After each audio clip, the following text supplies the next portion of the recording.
Imagine living a life that is completely stress-free from money. Just think about it. No stress, so relaxing, so calm. But have you ever thought that that's not possible at all? You're wrong. All you really have to do is shift your mindset. What's up, guys? This is your boy Kenny Finance, and welcome to my finance yoga class. That is right. Get ready for some action-packed namaste, where I am diving into everything essential, all the principles to develop that rich and wealthy mindset.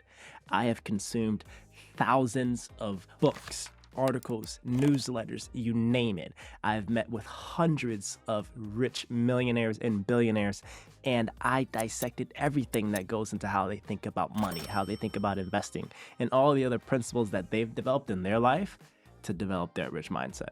So I'm gonna unpack all of that for you guys, and stay towards the end of this video because I have a special treat, because I'm gonna show you guys my 3 favorite affirmations that I tell myself daily to keep myself balanced and positive when it comes to thinking about money. All right, guys, let's dive right in. So when it comes to thinking about developing that rich and wealthy mindset, what you really have to think about is establishing those firm and strong foundation and principles of how you really want to think about money. And to do that, let's break it down into simple elements of what we can attach money to. And for me, I have 5 core principles that I attach money to as an idea. And that is 1, time; 2, opportunity; 3, action; 4, people; and 5, meaning. All right, so let's dive into this first principle. And this is very simple, but a lot of people get this wrong. Time does not equal money. Now, most people trade their time for their money. But what a lot of rich and wealthy people do is that they strive to have their dollars and their money working so hard to unlock more time for them. Now, picture this. Do you want to spend your entire life working nights, days, weekends, just so you can stack cheese and then not have the freedom to spend it and enjoy it? No, not really. That's not what rich people do. And when you really break it down, let's think about the purpose of money. The purpose of money is to purchase experiences and things. It's not to buy yourself another suit to work more hours. Like, that's not the essence of money.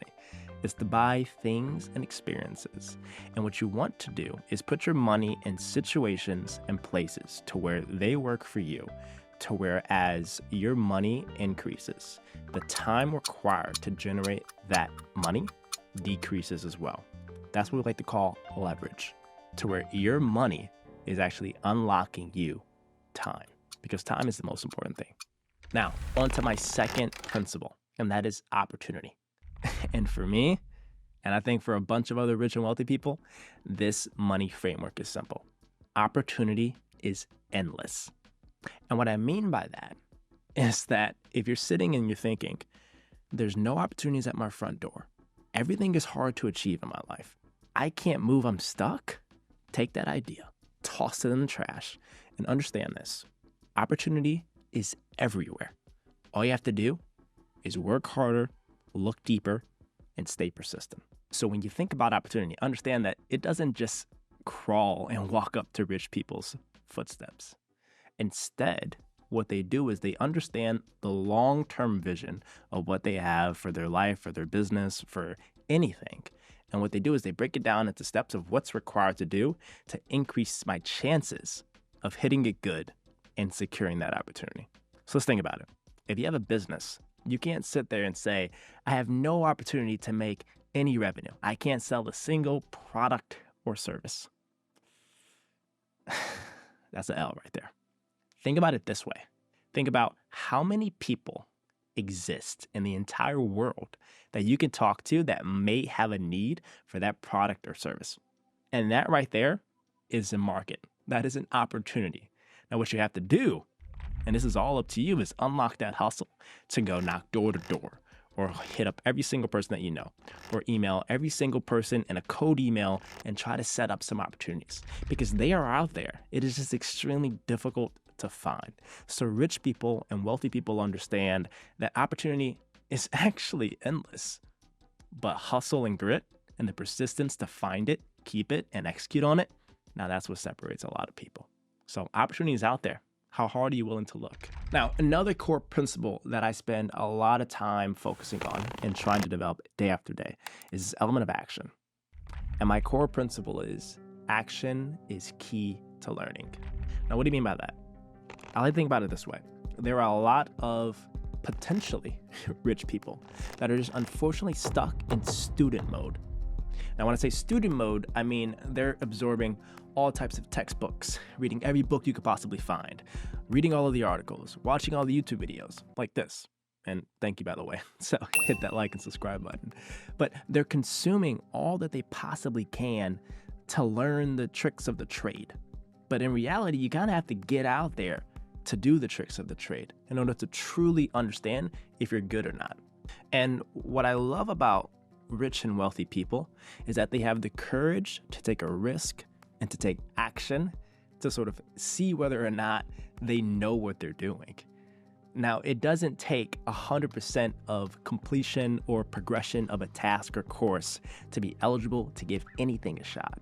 All you truly have to do is just go out there and get your feet wet. And that's what people that are in the different tax brackets love to do. They like to get their feet wet in live action together, live feedback, so that they can tweak their ideas, tweak their approaches, and tweak how they're sort of evolving as entrepreneur, business people, whatever that may be. So don't be the kind of person that is out there simply just talking or learning all day in a library, but instead be a trier, right? Someone that goes out and tries something. Or more importantly, be a doer. Someone that sets a goal, tries, and freaking gets it done. Because that is the key element to learning, is that you're not going to be a millionaire sitting around reading about millionaires all day. You kind of have to go do and have the action to do what millionaires are doing. So that's key. This fourth element of developing a rich mindset is probably one of the most important pieces of this overall foundation of mindset principles, and that's people. Have you ever heard that famous line, your net worth is your network? Well, they're not wrong, because my core principle here is that people are the greatest asset to accelerate wealth building. So when you surround yourself around smart money people, you are only going to adopt some of those similar habits, be engaged in similar discussions, be encouraged and inspired by similar concepts that the rest of the people that are in your smart money group are thinking. Because you are a product of who you spend time around. And if you spend time around people that have a very poor mindset when it comes to money, you're going to start to develop poor habits. But if you spend a lot of time with people that have a very rich and wealthy and action-oriented and motivated mindset, you are slowly going to adopt those tricks of the trade and those habits and little twerks that help you think about money the way that they do. Now, the old proverb is, if you want to go fast, go alone. But if you want to go far, go together. And that same concept is very true when it comes to money. Like, take a moment to think about your circle. Are you around people that constantly want you to spend, live beyond your means, not invest? Like, that's not going to help you in the long run. But instead, surround people that challenge you to save, to downsize when it's necessary, to think about cool ventures and ideas, that pushes you to start a business when they see a talent or something special inside of you, right? Surround yourself by folks that want to see you win, especially financially. And another element of the people piece is a lot of people actually don't spend a lot of time thinking about this or think that they're too good to have this, but as mentors. So people aren't just your friends and your colleagues or folks that are under you. This people concept could be applied to folks that are above you as well. Like, really, really, really try to identify those that you are inspired by, that you look up to, and heck, make them your mentors. Now, if you tell me that you don't have any mentors, I'll ask you, do you not have any inspiration? Because if you do have inspiration, you'll find those folks. And don't tell me you don't have opportunity either, because we just talked about that. But use your action-oriented approach to unlock opportunities, to get in front of potential mentors. Find a field that you're passionate about. Go on LinkedIn and search up all of the top professionals in your area in that field. For folks that seem approachable, that have a really cool profile or work at a company that you like, email every single one of them and ask them for 15 minutes of their time just to learn about a day in their life. Do that every single day for 2 years, and I guarantee you will find someone that is a qualified mentor. So create those opportunities. Build that network. If you see your circle today and you don't have the people that are going to help level up your financial life, take the action to change it. And if you're still stuck and don't know how to think about building that community, the beautiful thing here is that every single viewer here has a chance to build a community that they want to build today. I challenge you, if you have any financial goal, say, I want to buy a house, or I want to learn to invest, or I want to start a business, I triple dog dare you to put it in the comment section below, and let's see if we can build our own community and connect yourselves with folks that have like-minded interests or passions or financial visions and goals that you may have. And if you find someone that resonates with you, like their comment, find a way to get in touch with them. It's that easy. And my last principle when it comes to developing a rich mindset is something that I hold close to my heart, near and dear, and that is the element of meaning. And this principle is money is not everything. And what you want to think about here is, where do you value your life? Understand that money is not a life goal. Money is not a purpose. Money is not a metric that you should value your self-worth off of. It is simply a tool and a resource that can get you from point A to point B. Point A being poverty or wherever you are in life, and point B being richness and wealth, or whatever your goals may be financially. So don't spend your life chasing money, but instead chase things that give you significant meaning and purpose. And for me, some of those things are, one, the richness and the quality of my relationships with friends, family, loved ones, strangers that I don't know, people. I just love people. So the more that I can connect with others, that's what fires me up inside. Another is having quality experiences. Those moments where I can look back and remember an incredible vacation, or an awesome conversation with friends, or an incredible meal that I had, or an awesome time that I listened to a beautiful song for the first time.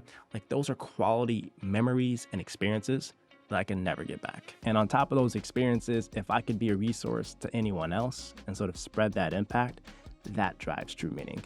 So spend your life chasing something that's meaningful, not something that's tangible like money. So think of it only as a tool and only as that. And don't let your life run around money. So find ways that get your heart racing when it comes to experiences, people, and other things that have true meaning. And I'll tell you for sure, money wasn't it, money isn't it, and money will not be it if you're looking for purpose. All right, guys, so let's try this again. Imagination time. So take a moment and think and dream about a life where you are completely stress-free from anything related to money. It seems a bit more realistic now, right? Well, that's key, because what we've done is we've refreshed our mind to think more abundantly when it comes to money, opportunities, people. As promised, I'm going to leave you guys with my 3 favorite affirmations that I tell myself daily to ensure that I am grounded in a positive money mindset. And that first one is, I have and will always have all that I need. I'm not worried about nothing. Don't stress. Life's too short for that. And my second is, if I do what I love, money will follow. Don't work for money. Work for happiness. Chase your passions. Pursue your dreams. Money will come. And my last one is that my wealth will increase as I increase my generosity. Now, you have a lot of opportunity to do a lot of good in the world, especially as you chase this rich mindset of abundance. So help others out. Be good because others have likely been good to you. And if you said those affirmations, I feel that you have unlocked a new level of abundance when it comes to having a rich mindset. So congrats to you. This fresh, rich mindset is destined to help you make better decisions when it comes to money, investing, business, etc. Now, decision-making is one key component toward this abundant life journey. The other is reflection and taking a chance to think about What are some of those bad habits that have been keeping you back from unlocking and pursuing your goals? And lucky for you, in this video here, I tap into tactical methods of how to cut off some of the 5 worst money habits that could possibly be holding you back. So namaste, yogis. I appreciate you guys rocking with us. As always, stay healthy, stay happy, start investing, and take care of each other. I'll catch you on the next one. Peace.